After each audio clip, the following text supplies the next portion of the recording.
Unauthorized flyover sparks fury. Pilot's final flight sparks outrage after low pass over Iceland town. A dramatic, controversial final flight by a veteran pilot has ignited public anger in Western Manio after a commercial jet descended to an unusually low altitude over the community, reportedly as a personal farewell gesture. Now it's time to go in detail and uncover the full story in today's AI podcast. Imagine standing in your front yard, right? You're just in this quiet island town going about your day. Just a totally normal afternoon. Exactly. And suddenly the sky basically goes dark, the ground is shaking, and roughly 100 meters above your roof, a 100-ton Boeing 757 just roars past. Which is terrifying. Right. I mean, you'd think it's a catastrophe. You'd think, you are about to witness this massive casualty event. Oh, absolutely. Your brain instantly goes to the worst case scenario. But the crazy thing is, inside the cockpit, the pilot is simply celebrating his retirement. Yeah, it's just wild to think about. Welcome to our deep dive. Today we're exploring what happens when an emotional, 40-year farewell collides with the extremely unforgiving laws of commercial aviation safety. And that collision, between human sentiment and hard physics is really where this entire incident breaks down. Because a grand farewell gesture in aviation isn't just, frowned upon by middle management or something. No, not at all. It actively unravels the highly engineered safety margins that literally keep hundreds of people alive in the sky. Okay, let's unpack this, because the source material we are diving into today outlines just a truly wild deviation from standard protocol. Yeah, it's definitely not your average flight path. Right. So we are looking at an Icelandair Boeing 757-200. And it is making what should be a completely routine connect-the-dots journey. Just traveling from Frankfurt, Germany, straight to Keflavik International Airport in Iceland. Exactly.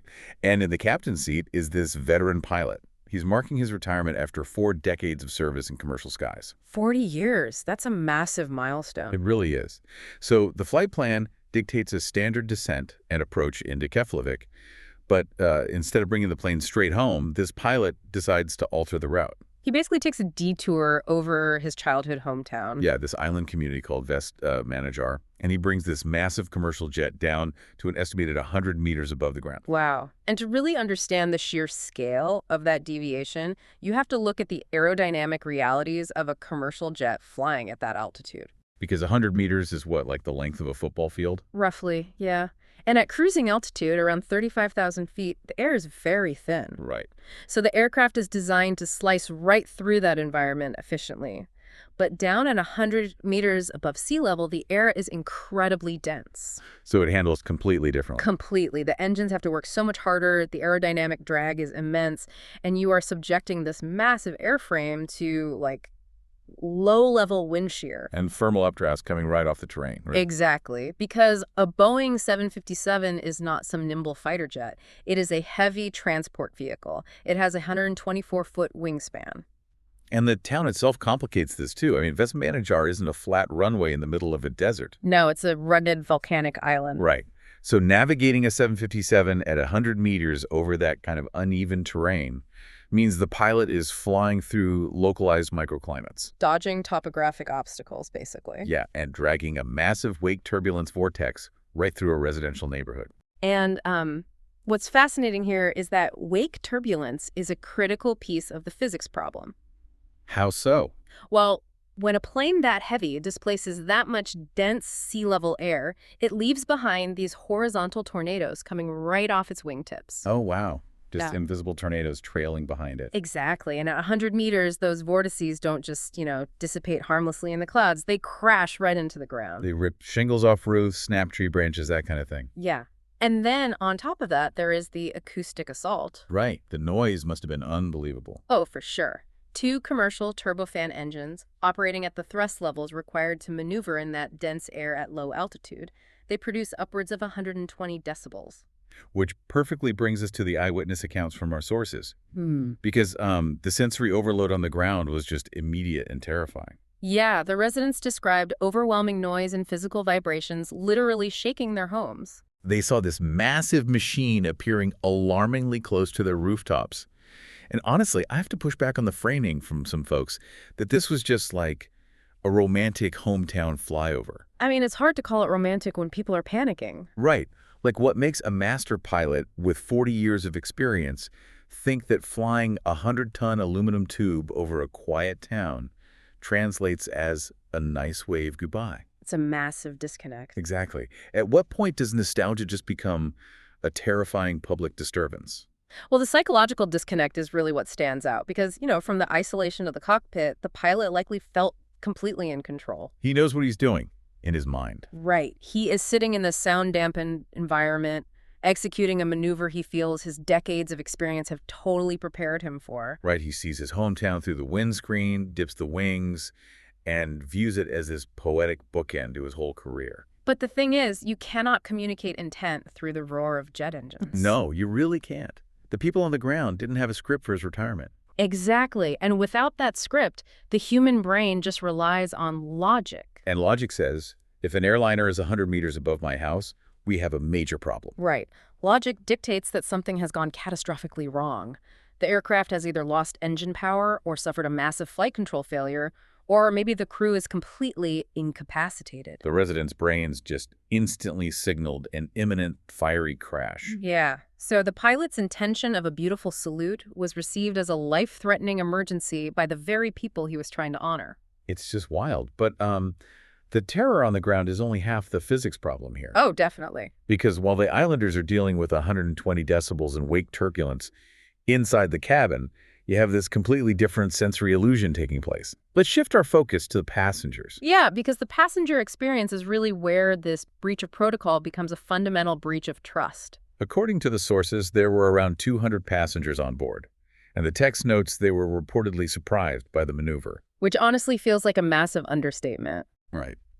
Surprised is putting it mildly. Yeah. And it's completely unclear if the pilot made an announcement about this detour beforehand. Yeah, Icelandair hasn't officially confirmed if the passengers were warned. But put yourself in row 12, just looking out the window. Even if the pilot comes over the intercom and says, folks, we're taking a quick dip down to 100 meters to say hi to my hometown. Does the human brain actually process that reassurance? Exactly. Does it help at all when a volcanic hillside is suddenly rushing past your window at 250 miles per hour?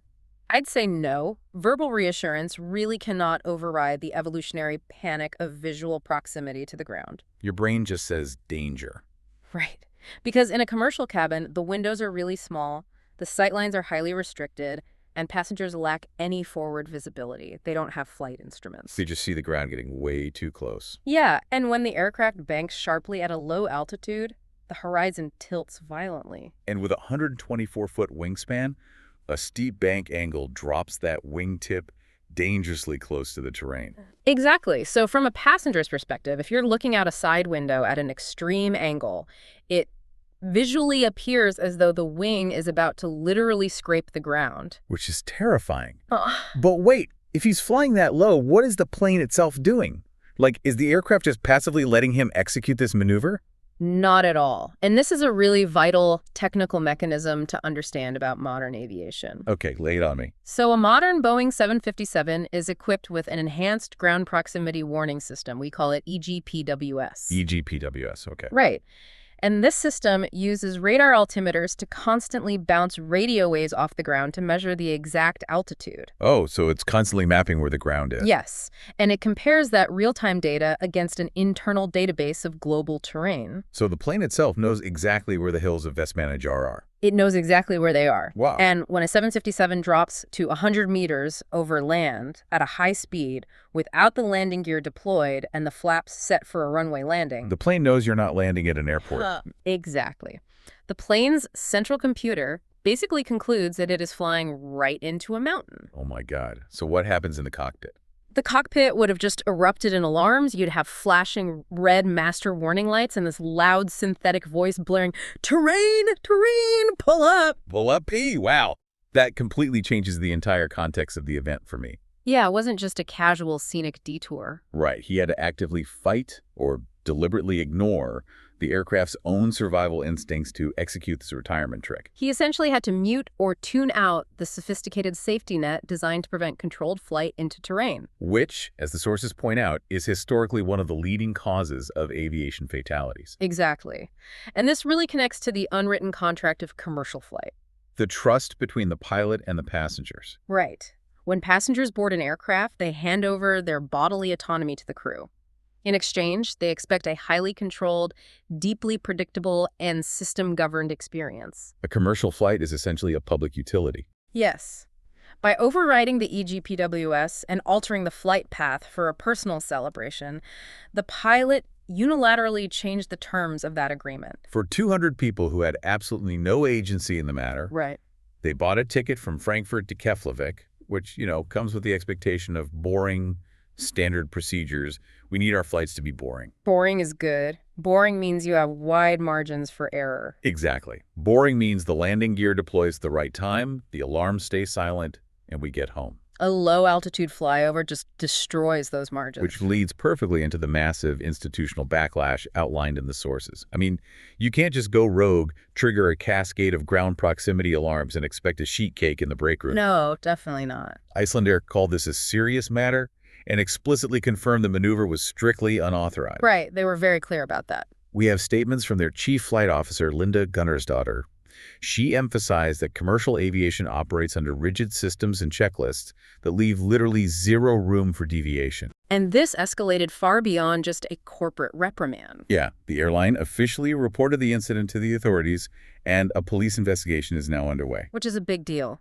A police investigation into a commercial pilot's active flight decisions is rare. Very rare. But from an institutional standpoint, the airline has to demonstrate that the safety framework is larger than any individual employee, no matter how beloved or tenured they are. Here's where it gets really interesting, though.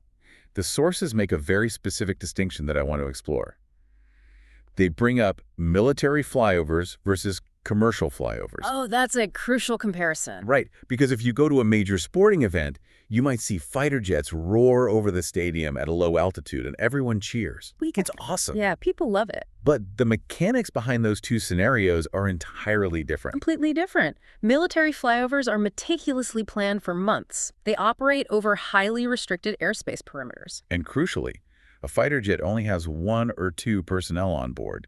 They aren't carrying 200 civilians. Exactly. And they are flying aircraft specifically engineered for high-G, low-altitude maneuvering. Plus, they have ejection seats. Right. If a military pilot experiences an engine failure at 100 meters, they pull a handle and a rocket blasts them to safety. But a Boeing 757 is essentially a flying bus.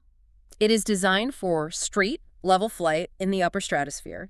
If a 757 loses an engine at 100 meters, 200 people are subjected to the brutal laws of gravity. With almost zero reaction time. Almost zero. Think of commercial aviation protocols like the load-bearing walls of a massive building. Okay, I like that analogy. Like, for 40 years, this pilot was an expert at his job. He kept the building pristine, he navigated every storm, and he protected the structure. He was a master of his craft. Right.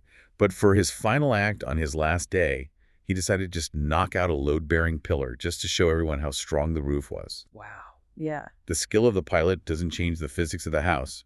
If you knock out the pillar, the structure is compromised. If we connect this to the bigger picture, that is an excellent way to conceptualize the margin for error. Yeah.